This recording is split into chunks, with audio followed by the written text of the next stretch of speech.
Well, good morning, LA 3rd. Good morning. I so love being here, and I love saying good morning, LA 3rd. I really do. You're like another family for me, so it works. Yeah. Does it work for you? Yes. It's a good day for you. Yes. Do you know that you are the absolute magnificent essence of spirit in form? Yes. That was not enough. Do you know you are the absolute magnificent emanation of spirit in form? Yes. I thought she was awake up in there. Yeah. So first, let me absolutely say thank you so much, Reverend Lisa. Dr. Mom, good to see you and meet you. So good to be here, everyone. Take a breath. So your theme for the month is living the presence. I'd like to start off with a quote by Ernest Holmes. He says in here, "Those people who have had the greatest sense of the divine presence, wherever it has been coupled with the definite knowledge of the universal law of mind, have had the greatest power over that law." This was the secret power of Jesus. Notice twofold. Whoever had the greatest sense of the divine presence, coupled with the knowledge of how the universe works, then have the greatest power over the law. You have to have both.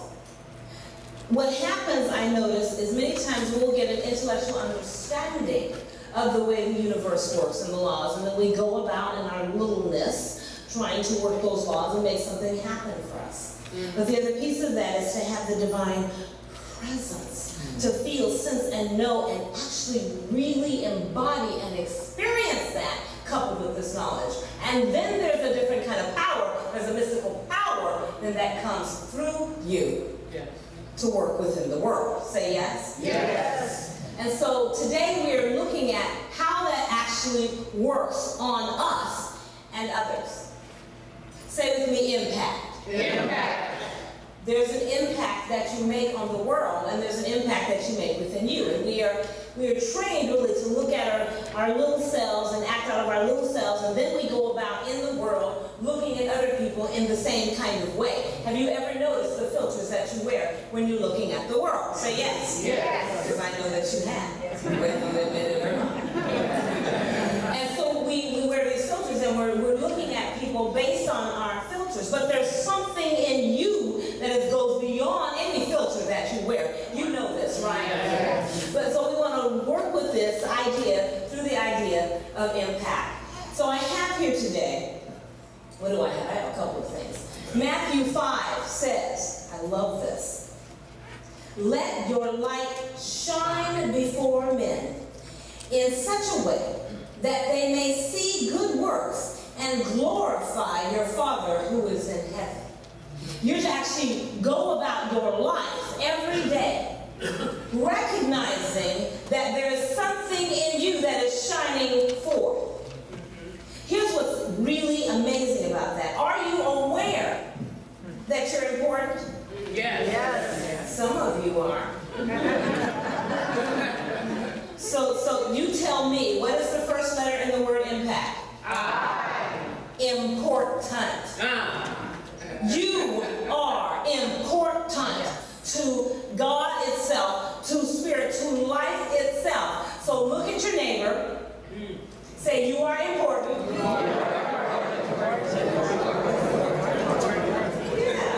And many of us, if not all of us, meant that. Okay, now look at yourself and say, I am important. I'm important to God, and here's why. There is nobody else like you.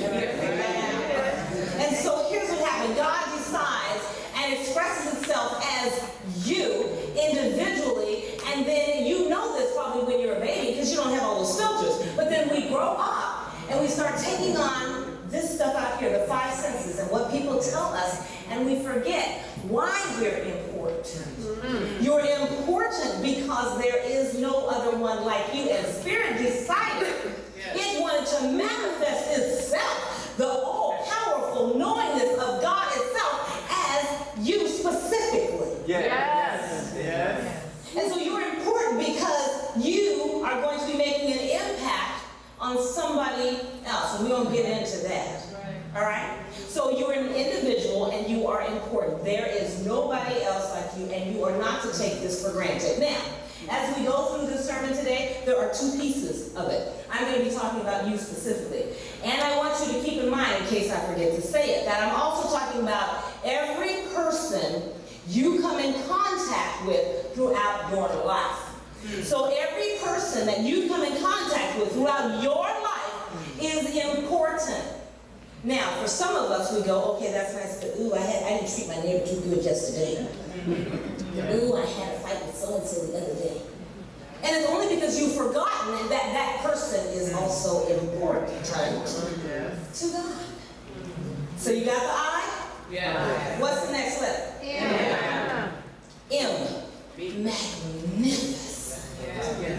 Not only are you important to God, you're magnificent. It's just you were only taught that you weren't. So sometimes you forget and you go around in your little self as if you're just this little person going to work each day. But I have some news for you, and I know you know this, so I'm only saying what you already know. But are you really, really conscious when you go to work, when you go to the store, when you go to the bank, that before you reach for the handle on the door to open it, the essence of you, the largeness of you, the God that is you has already passed through the door? You're already in the room. The essence of God that is love, compassion, joy, forgiveness, beauty has already entered the room before you ever put your hand on the door. But see, we get caught up in the five senses. And so we forget. And we look at each other in the body form instead of looking at each other as spirit, as energy, as love and beauty and power and wholeness. Your magnificence is not to be taken for granted. You are, say with me, all that in a bag of chips. So let's get it straight. Put your hand on your hip. All that in a bag of chips. You are important and you are magnificent. Now remember, there's dual going on here. That magnificence that you are, the largeness that you are, that moves before, into a room before your body ever gets there. There is also the truth about every person that you meet on your daily activity. They are magnificent. And sometimes they've forgotten. It's up to you to remind them. I'm still remembering, and I still remember when I was 19 or 20, I had one of my, I must have been 19 or 18, whatever it was, one of my first bank jobs. And there's this lady who would come in, she was a co-worker of mine, and I'd be on the phone, she'd be on the phone, but what I noticed was every day that she came, she was happy and joyous, and hi Marquita, and I'm thinking, oh, what her? You might be happy all that time. I didn't understand. Now, I really have wondered if she was part of Science of Mind back in those days, and I just didn't know it. But notice the impact she made on me. It is now 40 years later, and I'm still talking about her. Because I remember. Your magnificence goes before you. And you will be having an impact on people that are out here.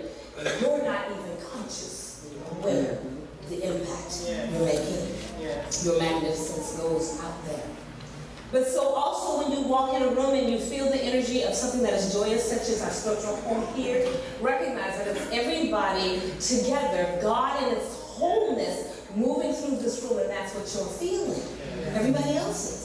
All right? I want you to leave here remembering not only who you are, but the impact that you're making as you move about your life. And I'm not talking about your body. I'm talking about all of you. Yes? Yes. What's the next letter? P, as in powerful.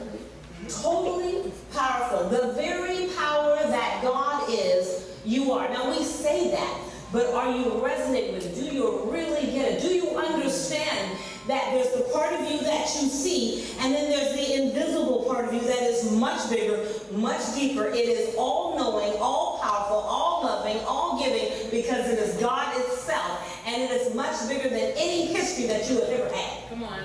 Anything that you have ever gone through, the really invisible part of you that you sometimes forget to tap into, doesn't care about your history, doesn't care about what may or you don't have and do have. It only knows you as wholeness. It only knows you as beauty, as love, as joy, and it is screaming, saying you are powerful. Yeah. And you're going to go out there and give that. Yeah. Yeah. That's what you're here for. Yes. You see, we think we come here to grow and develop ourselves, and we do. But the real truth is, the power that you're carrying, you are helping someone else grow and develop themselves. You come on this planet to do those two things.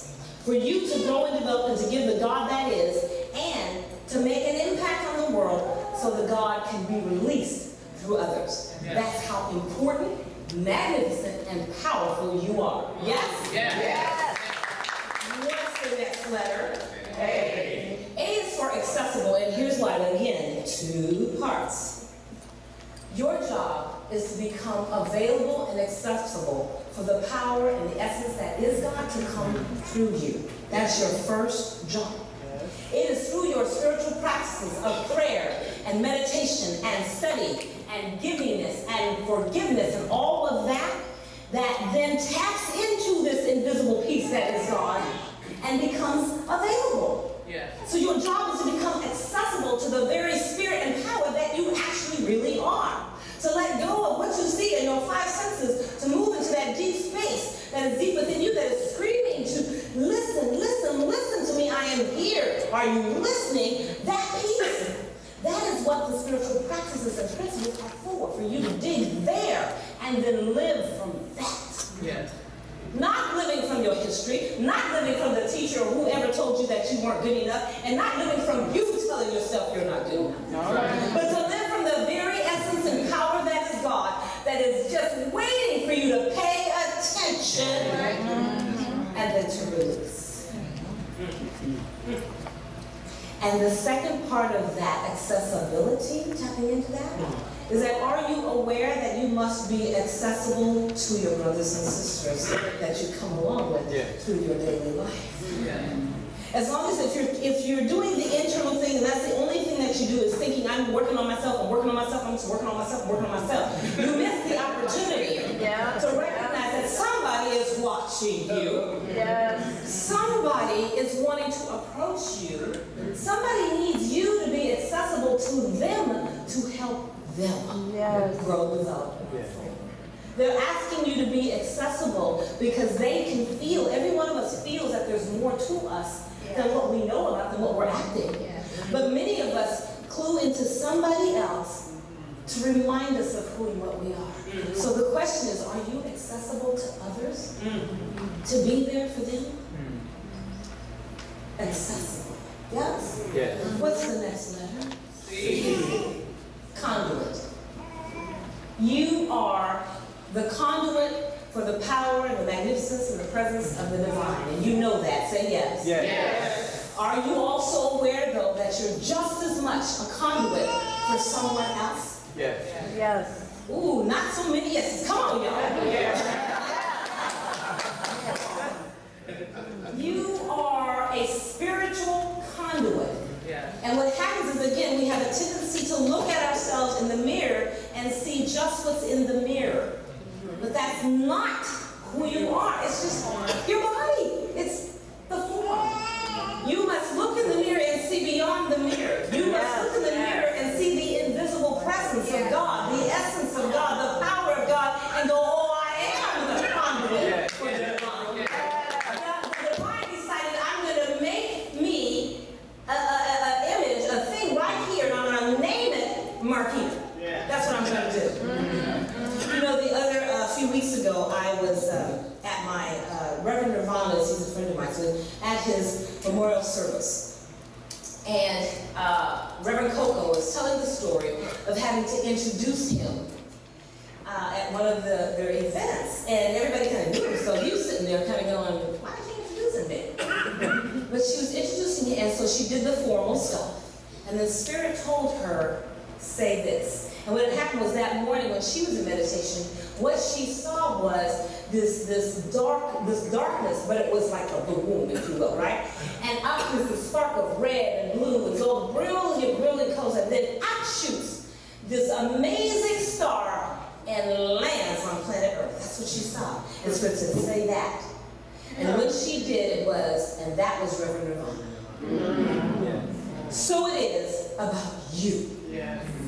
Spirit decides to create something magnificent, the spark of the divine. It shoots itself out of itself and lands on planet Earth and names it you.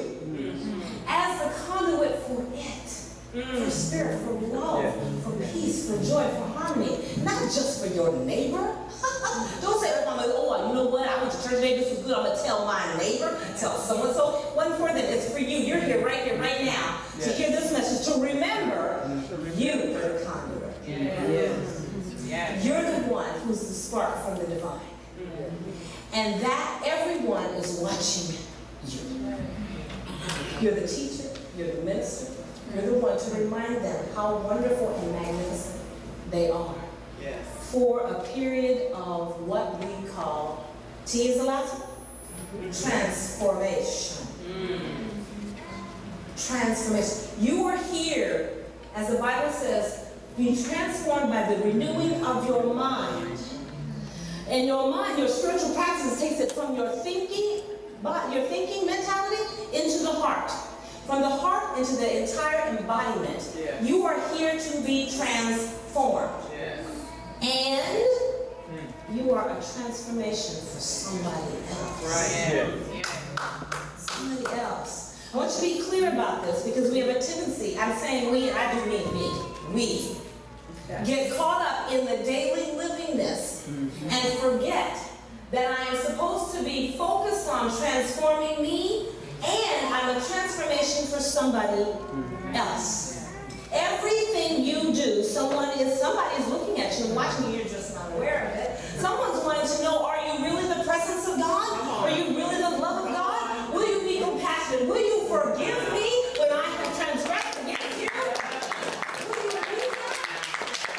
Will you help me transform when I can't see who I am? That's who you are. You are the transformational conduit for the divine. And it needs you, the important you, the magnificent you, the powerful you, to wake up and understand that's who you are. The conduit for transformation. Yes? That's who we are. I want us to remember this. And so I have a story for you.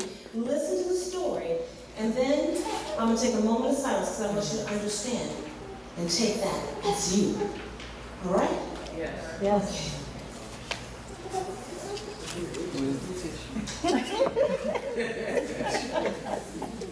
So, there's a story many years ago of an elementary school teacher. Her name was Mrs. Thompson. And as she stood in front of her fifth grade class on her very first day of school, she told the children a lie.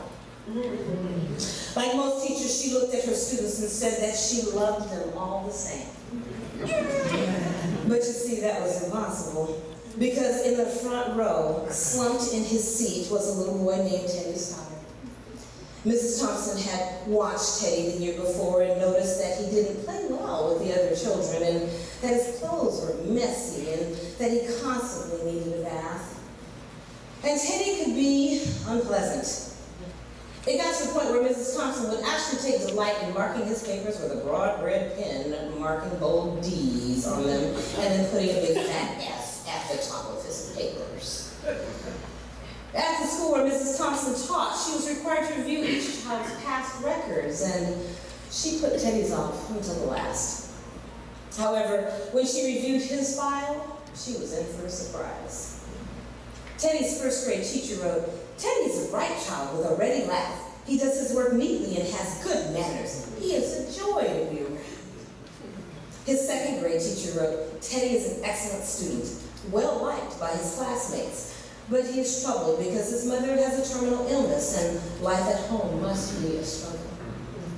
His third grade teacher wrote, "His mother's death has been hard on him. He tries to do his best, but his father doesn't show much interest, and his home life will soon affect him if steps aren't taken. And Teddy's fourth grade teacher wrote, Teddy is withdrawn and doesn't show much interest in school. He doesn't have many friends and sometimes sleeps in class. By now, Mrs. Thompson realized the problem and she was ashamed of herself. She felt even worse when her students brought her Christmas presents, wrapped in beautiful ribbons and bright paper, except for Teddy's. His present, which was clumsily wrapped in the heavy brown paper that he got from a grocery store bag. Mrs. Thompson took pains to open it in the middle of the other presents. Some of the children started to laugh, and she found a rhinestone bracelet with stones. Some of the stones were missing, and a bottle that was 1/4 full of perfume. But she stifled the children's laughter when she explained how pretty the bracelet was, putting it on and then dabbing some of the perfume on her wrist. Teddy Stoddard stayed after school that day, just long enough to say, Mrs. Thompson, today you smell just like my mom used to. After the children left, she cried for at least an hour. On that very day, she quit teaching, reading, and writing arithmetic. Instead, she began to teach children. Mrs. Thompson paid particular attention to Teddy, and as she worked with him, his mind seemed to come alive. The more she encouraged him, the faster he responded. By the end of the year, Teddy had become one of the smartest children in the class, and despite her lie that she would love all the children the same, Teddy became one of her teacher's pets. A year later, she found a note under her door from Teddy telling her that she was still the best teacher he had ever had in his whole life. And 6 years then went by before she got another note from Teddy. He then wrote that he had finished high school, third in his class, and she was still the best teacher he ever had in his whole life. 4 years after that, she got another letter saying that while things had been tough at times, he'd stayed in school, had stuck with it, and would soon graduate from college with the highest of honors. He assured Mrs. Thompson that she was still the best and favorite teacher he ever had in his whole life. And then 4 more years passed, and yet another letter came. This time, he explained that after he got his bachelor's degree, he decided to go a little further. The letter explained that she was still the best and favorite teacher he ever had, but now his name was a little longer, and the letter was signed Theodore F. Stoddard, M.D. The story doesn't end there. You see, there was yet another letter that spring. Teddy said he met this girl and was going to be married. He explained that his father had died a couple years ago, and he was wondering if Mrs. Thompson might agree to sit in the place at the wedding that was usually reserved for the mother of the groom. Of course, Mrs. Thompson did. And guess what? She wore that bracelet, the one with several rhinestones missing, and she made sure she was wearing the perfume that Teddy remembered his mother wearing on that last Christmas to him. They hugged each other, and Dr. Stoddard whispered in Mrs. Thompson's ear, "Thank you, Mrs. Thompson, for believing in me. Thank you so much for making me feel important and showing me that I could make a difference." Mrs. Thompson, with tears in her eyes, whispered back, "Teddy, you have it all wrong. You were the one who taught me that I could make a difference. I didn't know how to teach until I met you."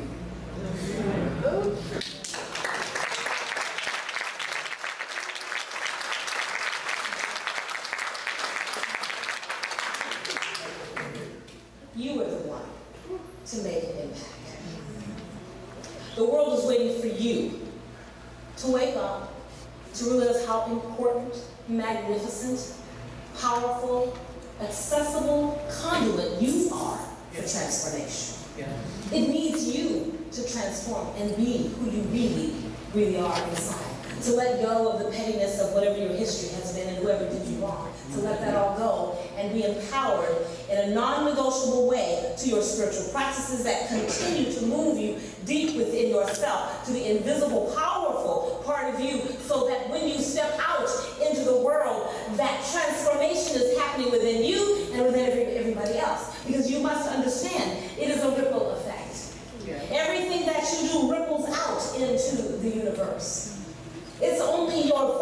voices that confuses you, to think that it's about you, or it's just about you and your family, or it's just about you and whatever. No, no, no. No, no. You are energy. You are the divine energy incarnated. And it needs you to wake up to that so that you step into your power fully and be that magnificent person. Step into what God has created you to be so that you are transformed, but more importantly, you transform our world. This is not for you to leave to someone else. This is for you to do this work. Your living the principles is what transforms this world. Not just your neighbor, not just the people you love, but for you to transform so that the people who you think you don't love, who you think don't love you, transform, shift, and become the loving presence that we're here to be. Yes?